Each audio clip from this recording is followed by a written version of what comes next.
OG Rose, and today we're going to be talking about on typography, Derrida, and the metaphysics of reading over books, and this was inspired by the one and only Thomas Jockin. What's very interesting is Derrida is thought to have deconstructed metaphysics, and certainly Derrida seems to have taken down any metaphysics that's based on the gap between the signifier and the signified. The metaphysics of, say, finding the perfect justice or the perfect society, where you compare it with a finite society or a finite cup and you're looking for the perfect cup. Now, I've become much more sympathetic to Platonic thinking recently, but I do think, to Plato in particular, but I do think that some of these critiques that Derrida has does apply to Platonism.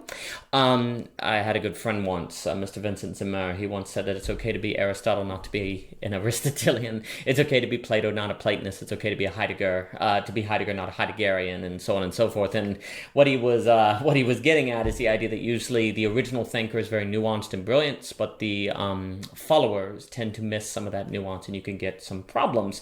So similarly, even though I might be talking about Platonic forms or channeling that critique of Derrida, I do think we can actually think of Plato's forms more like the orbits that planets follow. That so the form of a cup is its trajectory or movement through space and time to become itself. And a form is why a cup stays a form as opposed to turning into a bird. And in that sense, I think discussion about a form is quite valid. But if instead of an orbit or trajectory, you're talking about the idea of the perfect cup, that idea can be deconstructed. And that was a very inspirational, Harold Bloom talks about the history of thought mostly being a result of misreadings. And he's got that book, The Map of Misreadings. He talks about the anxiety of influence and so on. And certainly that misreading of Plato, if it is indeed a misreading, that led to perfect forms, has been very influential. So Derrida's critique has some legitimacy. Also, I think it's very good to think of Derrida as a kind of philosophical girdle. That's a point that Dr. Kevin Hart has made in his work on Derrida. I believe James K. Smith in his book on Derrida made that point. And we can also think of Derrida in the business of justice, because there are various gaps between signs and the signified, and various dichotomies in which thought get trapped in, and that contributes to injustice, oppression, and poorly formulated thought. And in these ways, Derrida can be seen as quite valuable. However, I think that Derrida may have overreached, if I understand correctly, because he, in thinking that he deconstructed all metaphysics, I think though his critique deconstructs Platonism, I don't think it deconstructs Aristotle, because Aristotelian metaphysics are more what I like to call the metaphysics of reading, which is this mysterious moment where you apprehend that a cat is a cat. The metaphysics where you try to, or find reason to think that you can locate the perfect cat, or the essential cat, as opposed to the finite, accidental, contingent expression of a cat. Sure, we can grant that Derrida has deconstructed this, or that that's deconstructible, but you still have this mysterious moment, this mysterious apprehension where you grasp a form, an alignment of substance, essence, and form, where that thing that you see is a cat. Now, a moment later, where if someone asks you, how do you know that's a cat? It's actually quite difficult, because you have the ship of Theseus problem, the parts in the whole problem, where if you take something apart, how do you just know that it's a cat? And yet you do. The apprehension is valid, and the mystery of that apprehension is extremely valid. And the entire reconstructing ASA can basically be seen as a project that is constructed on that mysterious metaphysics, that mysterious metaphysical moment. And the metaphysics of apprehension or reading, I think, is very valid, and that Derrida does not deconstruct. Another way to view this, imagine that you have a bunch of scrambled letters on a sheet of paper, and this is where, this paper is called On Typography. Typography, where Derrida's book is on grammatology, so obviously that's a play there. But imagine you have a bunch of letters that are scrambled on a piece of paper. You can't, but then I start moving the letters around, and I move them, and I take an E, and I move it next to an N, and then I move it next to a D, and then I move it next to two G's. Egg! I move the E around, and then suddenly it's next to two G's, and boom, egg. You just, boom, you see it, you read it. Isn't that kind of weird? That the moment I was able to align the letters in a certain way and met certain conditions, a certain conditionality was met, and there's a paper called Notes Toward Conditionality, because conditionalism, conditionality, conditions, these are major ideas or categories of thought that the metaphysics of O.G. Rose will explore. But there's this mysterious moment where the letters are moving around and boom, egg, and you just apprehend it. That comes out through typography. Likewise, if I show, let's say you know English, but you don't know Chinese, and I show a bunch of Chinese symbols to you, and then I show some Japanese symbols to you, and then I show some Russian, I show some Latin, and then I show cat, boom. All of those meant cat, but you didn't know the language, you didn't meet the conditions of knowing those languages, and then when I put the word cat in front of you, boom, you get it, if you're an English speaker.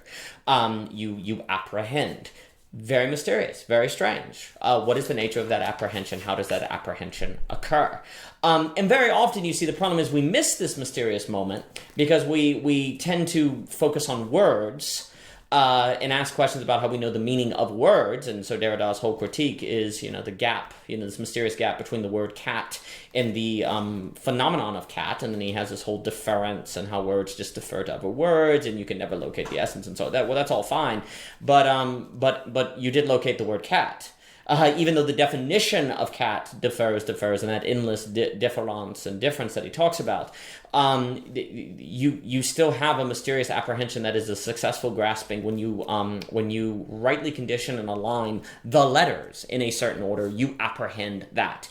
And so even if Derrida deconstructs a metaphysics per se of the book, as I like to call it, or the metaphysics of definition, you could even say, of being able to have a metaphysics that is based on the gap between the word cat and its definition, even if that metaphysics is deconstructed, you do not deconstruct a metaphysics that's based on the apprehension of the word cat itself and the knowing of what that stands for. Now you have this weird mystery though, because how in the world do you know that word cat means cat? How in the world do you recognize the object of a cat? This is very strange. And in fact, I think actually there's kind of an issue where Derrida's critique, when you see the object of a cat, when you see a cat, you don't think definition. You don't think the definition of a cat. You don't see a cat and go, oh, I know that's a cat because it's a feline with a tail and 4 legs. You don't think all that. You may think all that after the fact, but you initially just have an apprehension, cat. And that apprehension is, boom, it works. It happens. It occurs. There's this radical thatness that you grasp. And then you can add a definition. But the definition comes after the apprehension. So if you deconstruct the definition, you do not deconstruct the active apprehension, of which is brought out by the mysterious alignment of letters to make words. Letters like the a, o, ta, these are sounds. These are not meanings, they're sounds. And yet, if you put these letters that are just sounds in a certain order, you get an apprehension. And that's the mystery of Aristotelian metaphysics that we need to focus on. And it is different than the metaphysics of Plato. That's not to say, or Platonism. That doesn't mean that Platonism doesn't have any legitimacy to it. Those are different questions. And I think if you're talking theological Platonism, you might have a different ball game. And again, I'm very sympathetic toward Platonic forms as kind of orbits or trajectories that objects form to realize their full self. But this is not the same as Aristotelian apprehension, this grabbing of a thing. Another way to put this is when you grasp a cat, then a gap opens up between the cat and the definition of the cat and the possible perfect version of it. But if you deconstruct the possibility of crossing that gap, you have not deconstructed the initial act of which created the gap. You have not deconstructed the initial act of reading, even if you deconstruct the possibility of, say, ever getting certainty about a certain definition or understanding of what is read. So what this means is if we're following Aristotle, we're going to get into a metaphysics of reading. We're going to get into a metaphysics of apprehension, and we're going to ask questions of how is reading possible? How is it that we're able to grasp that certain conditions mean X instead of Y? How are we ourselves to be conditioned to grasp such conditioning? There's a whole slew of questions that open up, and I would also argue the horizons of aesthetic philosophy on questions of beauty and things like that open anew, and I strongly believe that aesthetic philosophy is mostly overlooked. I mean, yes, there's a little lame scary, there's the late Robert Scruton, there are some thinkers on it, But mostly it's been overlooked. But I think a metaphysics of apprehension open up that horizon.